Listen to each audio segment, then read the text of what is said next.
Good evening. We are here again in our show called Let's Talk About It. 29th of August. We are here in the Philippines and we have this opportunity to sit down with a very young lawmaker. He's a former mayor of Binalunan, Pangasinan, a very progressive town. He is now the 5th District Congressman. May I introduce to you, ladies and gentlemen, Honorable Ramon Mon-Mon Guico III. Good evening, sir. Hi, good evening. Welcome to our show. Good evening, Manong Freddie and all our viewers. Yeah, salamat po sa pagpapaunlak ninyo sa amin dito sa ating programa. Congressman, may mga kunting katanungan po kami. Sana po pagbigyan nyo kami na ibigay sa inyo itong mga katanungan na ito. Live po tayo, worldwide. And once again, this is Britfield Channel in London. Congressman, knowing your family, the clan, Guico clan, none has ever contested in politics outside your bailiwick. Yeah. Why Ramon III? What pushes you to go outside your bailiwick? It's a tough decision, but definitely at one point in your say life or even political career, you would ask yourself, what more could I do? Yeah. So I think I've proven that in Binalonan, and I think we could do more for the whole district. Yes. That's 8 towns and 1 big city. Yes. So my motivation was really actually to, to help and, with what I can do with say gifts and talents that I have. With the, I could say, the success we did in Binalonan, maybe we could share that to the other. Visibly, we see that. Everybody see that. Yeah. Binalunan is a very progressive town. Thank you. Yeah. The last election, you know very well that your opponents are heavyweights. Congressman, tell me, what is the level of your confidence? You know. I know for what I don't know. I was not so confident, but rationally confident. Yeah. Because I think I have the numbers from our survey. Initially, of course, I was lagging behind. Because awareness was quite low. I was only exposed in Binalonan. But I think it's the things that you did for even a small town. Yeah. People see that, people see changes, people feel the development, the impact on their life. I think it spreads. Yeah. So with that, it didn't become too difficult for me to actually campaign, creating awareness-wise. But going to the grassroots, that's where the difficulty is, because it's so tiring. Sleepless nights. It really sometimes it takes a toll on you. But I was confident, but not overly confident. Yeah. I was rationally confident that I will. In fact, the numbers that I thought that I would get, yun yung lumabas sa ano. That's what really came out in the results. Kasi Spinos, he is beaten whang-od previously. So they are mighty. Both of them are mighty. And here you come from Binalonan, pero tinumbang talaga. Nakakabilib yan, Congressman. Salamat. Nakakabilib. 9 years po kayo, Congressman, na naging mayor ng Binalunan. Obviously, talaga naman kitang-kita, pinag-uusapan na naging progresibo, gumanda ang Binalunan. Paano po natin i-share yan sa ibang bayan na sakop ng ika-5 distrito? Well, as a mayor, executive function yan eh. So, whatever you want, the direction of your town, susunod at susunod. Well, not perfectly, pero susunod sa direction mo. But as a congressman, your job is to legislate.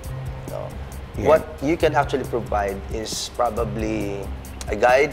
You can inspire them, you can motivate them, band them together. Under one direction and one vision. Yes. Diba? That's what you can do. The influence over the leaders of the district. That's what you can do. And the direction, the vision that you want, The challenge is how to inculcate that in them and make them follow. Although Binalonan becomes a progressive town, some of the towns that within District 5 are lagging behind. Yes, they are lagging behind. Yeah. Actually, namasyal ako ng isang araw sa San Jacinto. Sa San Fabian, dumaan ako doon sa, anong tawag sa kalsada na yon? Yung sa Malasin, dadaan ka sa ano? Alam ko na nasa San Jacinto ako eh. Yeah. Kasi gumanda yung kalsada. Ganun ba? Nung nandito ako, bako-bako. Saan? Dito sa banda rito. So, hindi ko alam yung boundary ng Puso Rubio at saka San Jacinto. But I know, when I reach the nice road, it's San Jacinto. Okay. So, ewan ko. Depende sa ano yan, sa context, location. Sometimes, talagang pinondohan naman ng LGU, ng congressional funds, ng national government, yung mga kalsada. Yes. Kaya lang, kuminsan, kung malapit siya sa isang ilog, lalo na kung quarry area, no? At kung hindi mo na papayagan na mag-quarry sila, the river will become heavily silted. So you have to have those activities, dredging, excavating through quarry operations, no? And nadadaanan yung kalsada. So I mean, it's really hard to maintain the upkeep, of the roads. So iba-ibang konteksto, pero there are towns that or barangays that have not been funded really. So that's what I'm looking at, identifying the areas where funds need to be appropriated to for roads and other infrastructure. Para no town will be left behind. Marami pa ring areas dito sa District 5 na there are people who are living in poverty. There's lots of people there who don't even have an access to basic needs. Yes.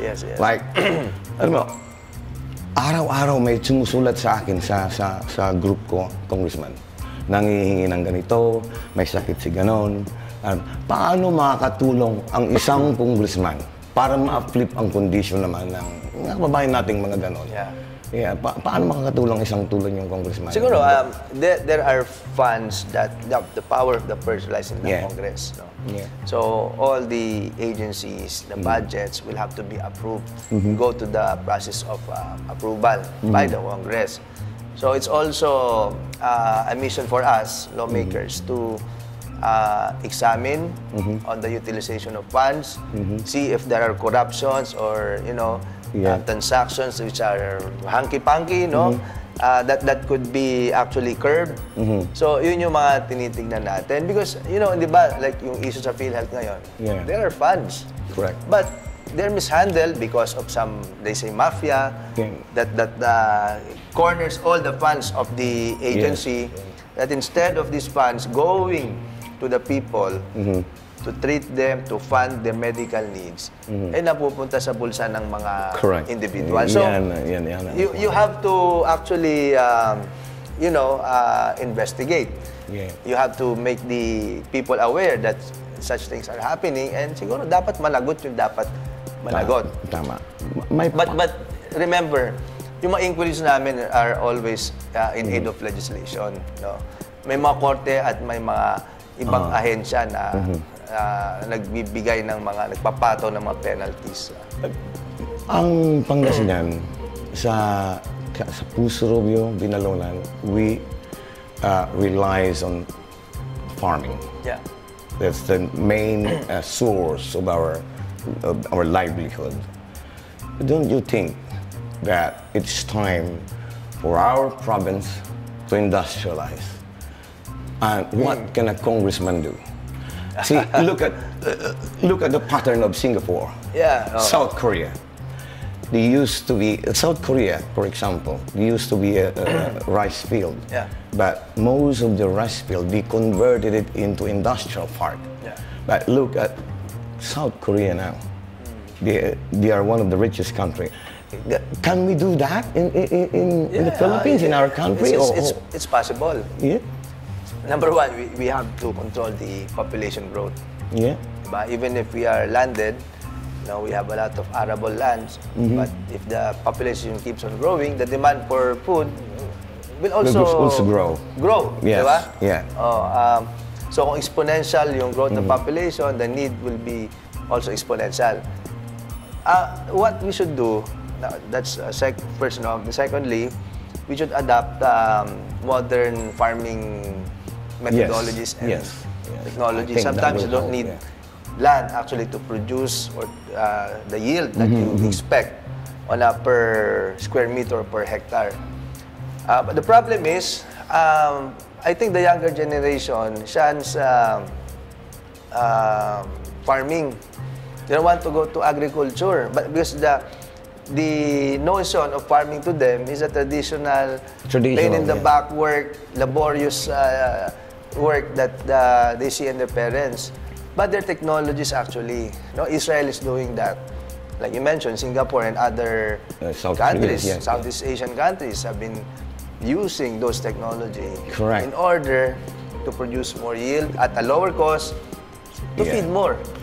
So I think those are some of the things that we should actually do. So I'm for industrialization because in my town, Binalonan, we are moving towards that already. Yeah, we can see that. Because we have to create more jobs. How did you do that, moving this Binalonan into that direction? How did you do that when you were a mayor? You have to study everything. The strengths and weaknesses of your town, the opportunities, of the town. Did you go out and invite investors, or? Number one, you look at the landscape. Okay. You do something that your neighbors are not doing. For example, in other towns, probably they don't give importance to open spaces. Yeah. That's what it is in Binalonan. So you have to create a unique selling proposition. Number two, you have to ensure accessibility to the town. Make sure that major roads and bridges always lead to your town. That's why when the TPLX opened, and we lobbied for that, when they opened, we got it in Binalonan, everything else changed. But it's not solely that. Number three, you should also practice good governance. Because investors will always like an LGU that is clean, that is honest, that is not corrupt. So if they see opportunities in your town, and they see that the officials are not corrupt, they will gravitate towards your locality. So you're saying now that a corrupt administration will not attract investors? Oh, definitely. As an entrepreneur myself, I would not go to a town where people are asking for so many, Okay, Congressman, you are 2 months old in Congress. Okay, can you give us a brief summary of what's your plan for the next 3 years? What's your plan for our district? Just very brief. Plan for the district. I have the pillars of the district. Number one is the physical infrastructure. Roads, bridges, canals, drainage, irrigation system. Those have to be provided to the district. But equal to that, you also have to, give importance to the social infrastructure. Education, health, social services. As well as economic infrastructure. Create jobs, create livelihoods, attract investors. Healthy banking system.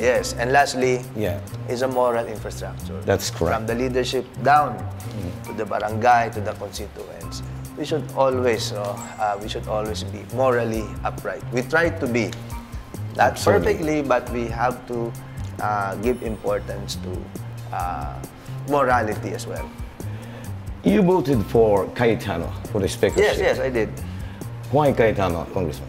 Well, number one, of course, with his vast experience, I think he could steer the House. Have you met him already? I know him. You know him? Yeah. How about, let's talk about our president, his policies. Yeah. His policies in tackling these drugs and criminality. Some people say it's like authoritarian, or some even say dictatorial. What's your thought on that, Congressman? Well, too much democracy is not good for a country. You know, In what sense? You have to be tough. You have to make the hard decisions, and you cannot please everybody. So as long as you stand firm on your ground, on your direction as the leader of the country, for me, I think we've had so many positive changes, but at the expense of some other issues and stakeholders. But for me, I think the direction is. Do you think the direction the country is right going now, to a good but direction? Of course, it's not 100% perfect.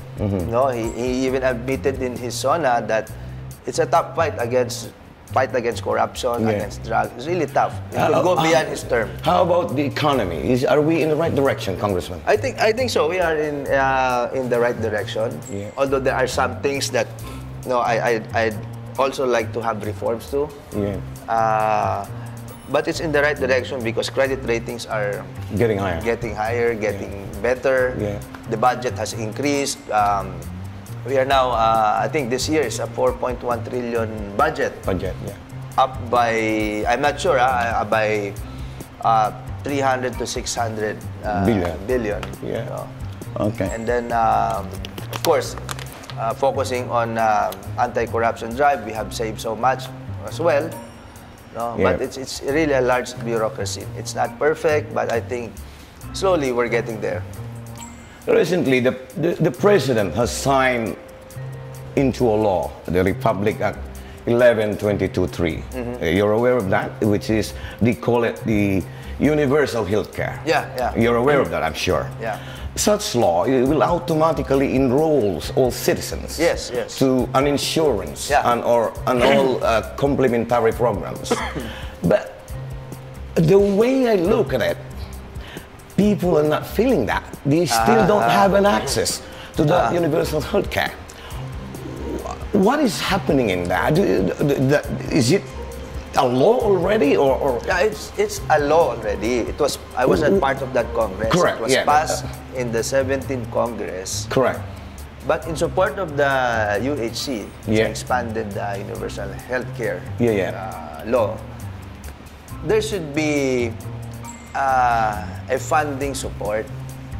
Well, in the first place, why do they create a law if they don't have resources? No, I don't know. I couldn't speak. I wasn't part of that Congress.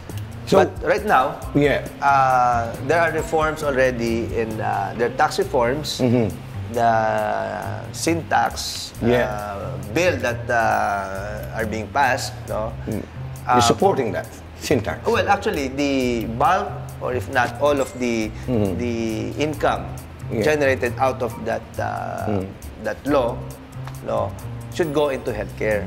So I think I'm not yet part of the committee, but I'm applying to be part of the committee that will tackle that. I think it's 80% will go to PhilHealth and 20% to some other medical. It should be. It should go to health, because you see, a lot of people don't even have an access to a decent bed in hospital. They don't have an access to the Red Cross blood bank. Ang hirap talaga. Kawawa yung mga kababayan natin, Congressman. Kaya yung mga tulad ninyo ng Congressman, umaasa mga tao, iniluklok nila kayo dyan. Dapat kayo ang tumingin, maniguro. Pero ang serbisyo, ang pira ng bayan ay babalik sa kanila. Kasi ang dami araw-araw, Congressman, sumusulat sa akin. Pero po, kanina lang, may sumulat sa akin. Ang sabi niya ito,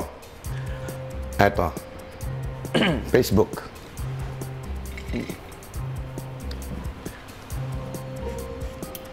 The people, instead of going to the government, they go to private citizens to ask help. And that is one of it. So, dapat humingi siya ng... yung anak niya, pag-aaral, hindi daw niya kayang tustusan. Ang hirap. We also have that law, if I know. Manong Freddie, no? Malaki ang pondo na nailaan dyan. We run our own local government university in Binalonan. In fact, we have been marketing extensively over the last so many months to recruit more students to study kasi libre. Say, tingnan nyo, viewers. Libre. In his own words, our good congressman, sabi niya, patuloy silang nagre-recruit. Dito lang, nandito lang pala ang kasagutan sa mga kailangan niyo, mga walang pagpaaral ng anak. Our good congressman. Let me clarify, no? The state universities and colleges, the local universities, no? Pwedeng pondohan yan ng CHED. May pondo doon. Yung nga yung kausap ko, yung ating chairman, tatanong ko, meron bang slot yan? Sabi niya, reimbursement yan. So yun ang hiningi ko sa Congress at DBM, nadagdagan pa. Kasi baka bawasan eh. So dapat hindi bawasan. Kasi nagkaroon ng overfunding ayata the last time, no? Hindi ako masyadong privy doon. But, so, nung nakita nila that so much funds were appropriated and were unutilized, they might cut the budget. But now, they're lobbying to maintain the budget so that their estimated number of students that are supposed to study college and even TESDA. I was in a hearing a while ago. Now, there are so many scholarship programs that they could avail. That is why what I'm doing, I am coordinating with all of these agencies, asking for an annual funding, a utilization, a report of sort, so that the office of the district could be a place where they could ask for assistance to get the scholarships, etc. Kasi para ma-access natin yung sometimes ang nakikita kong problema, Congressman, yung ignorance.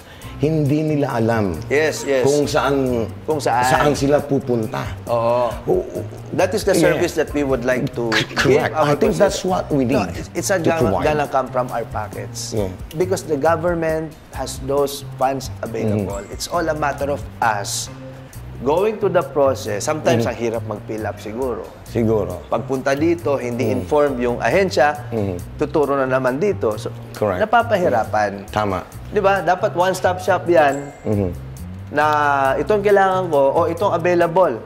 Ilakad natin dito kasi may ganitong available na for scholarship, for medical assistance, etc. Tama yan. Meron yun, meron. Kaya lang, kuminsan, there are few workers, few government workers. Kuminsan, pag dinagsa rin, baka, hindi rin kaya. Tama. Di ba? So, maraming factors. But I assure you that the government funding is there. This annual budget, kung makikita ko yung social services na ginawa ng Presidente, ang laki ng nilagay niya sa social services. Tulong sa ating mga kababayan. Huling katanungan na lang sa ating magaling na congressman. Bago alam natin na busy siya, galing pa siya ng budget hearing, if I heard it right. Bumalik lang siya dito para pagbigyan ng ating pakiusap na makapanayan siya. Para ma-meet natin siya. At isang katanungan na lang, Congressman. Sige, Manong. May naririnig, I hear that they are going to abolish K-12. When that reaches Congress, what's your stand? Are you going to support the abolition? I think they should not abolish it. They should not. They should not. Andyan na yan eh. And complies with the, I think, international or global number of years required for basic education.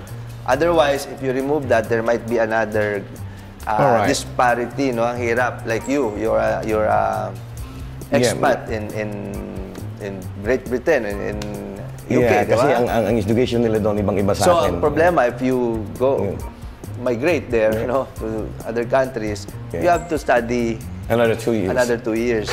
Just to comply. So, wag na lang. But I think they should examine again the purpose of K-12. Sabi nila, when it was crafted in the previous administration, that graduates of K-12 are you know, they are ready in the industry. Yeah. No, but hindi. So I think the technical vocational education should be strengthened in partnership with the basic ed to come up with the curriculum that meets the employment requirement of the country. Tama, diba? Exactly. Yan po ang muling katanungan natin sa ating batang-batang mambabatas, si Honorable Ramon Mon-Mon Guico III. Kailangan ng bayan natin, mga tulad nyo, Congressman, yung mga video, bata-bata ng konti, yung mga may vision. Mayroon lang yung konting katuwaan, Congressman. Sige. Okay, fast talk tayo. Hindi ako sanay dyan, ha? Okay, you okay with that? Sige. Okay. Game. First question, do you believe in God? Oh, of course, yes. Of course. Jollibee or McDo? Pareho. No, Jollibee for the Chicken Joy, McDo for the sandwiches, the burgers. Okay, alright. Umiwas or umamin? Nandun asawa ko. Madam, umamin na lang, umamin na lang. Alright. May itim o maputi? Maputi asawa ko. Isaw o balot? Kumakain ka doon? Ano no? Isaw. Yung bito ka lang. Isaw, okay. Ano pa ba ang mga tanong na yun? Maingay o tahimik? Alin? Bahala ka dyan. Tahimik na lang. Tahimik na lang, okay. Ano ang huling kinanta mo sa banyo? Title. Ikaw ang Congressman. Wala akong kinanta. Hindi ka kumakanta sa banyo, okay. Are you a fan of Chris Aquino? I know her, but I could not really say I'm a fan. Nanonood ka ba ng probinsyano? Hindi ko nasubaybayan. Okay. 6 years part of your body, Congressman. That's the last song. Well, you have to ask them. Ano tingin nyo? Ano kaya? Well, I think the 6 years part of your body is your lips when you talk. Kasi nakuha mo ang boto ng 5 distrito. Ladies and gentlemen, ang ating congressman sa ikalimang distrito ng Pangasinan, Ramon Mon-Mon Guico III. Maraming salamat po, sir. Salamat, Manong. Sa pagpapaunlak. Maraming salamat. Sana magkaroon pa tayo muli ng isa pang ganito.